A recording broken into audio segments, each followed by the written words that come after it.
one who was perverting the people. And here I have examined him in your presence, and have not found this man guilty of any of your charges against him. Neither was Herod, for he sent him back to us. Indeed, he has done nothing to deserve death. I will therefore have him flogged and release him. Then they all shouted together, "Away with this fellow! Release Barabbas for us!" This was a man, Barabbas, who had been put in prison for an insurrection that had taken place in the city, and for murder.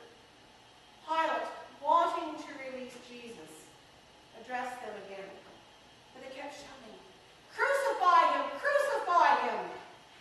A third time he said to them, "Why? What evil has he done? I have found in him no ground for the sentence of death. I will therefore have him flogged, and then release him." But they kept urgently demanding with loud shouts that he should be crucified, and their voices prevailed. So Pilate gave his verdict that their demand should be granted. He released the man they asked for, the one who had been put in prison for insurrection and murder, and he handed Jesus over as they wished. As they led him away, they seized a man, Simon of Cyrene, who was coming from the country, and they laid the cross on Simon and made him carry it behind Jesus. A great number of people followed him, and among them were women, who were beating their breasts and wailing for him. But Jesus turned to them and said, "Daughters of Jerusalem, do not weep for me, but weep for yourselves and for your children. For the days are surely coming when they will say, 'Blessed are the barren and the wombs that never bore, and the breasts that never nursed.' Then they will begin to say to the mountains, 'Fall on us,' and to the hills, 'Cover us.'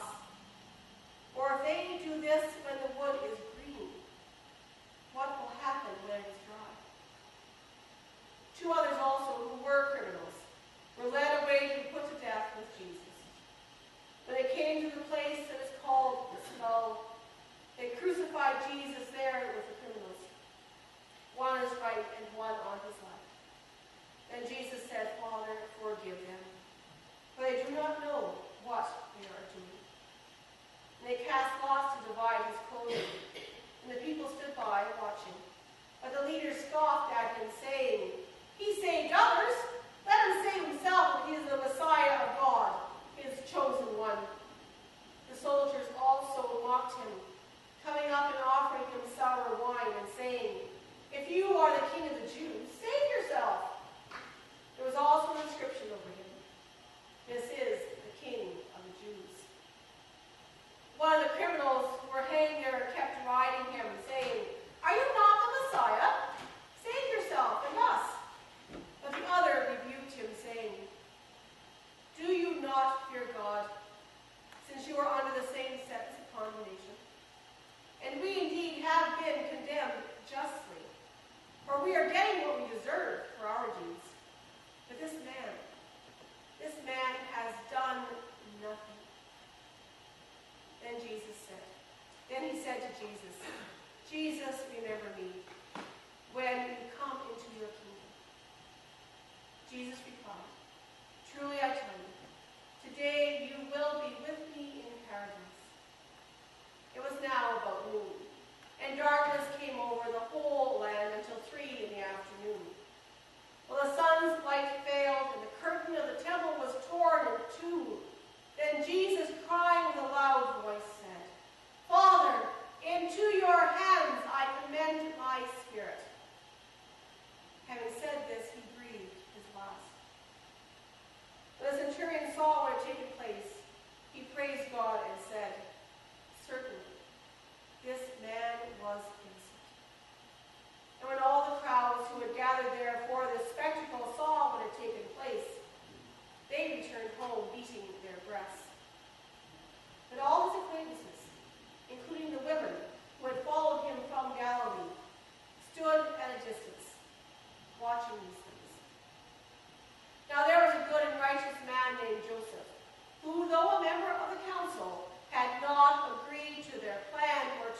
action. He came to the Jewish town of Arimathea. He was waiting expectantly for the kingdom of God. This man went to Pilate and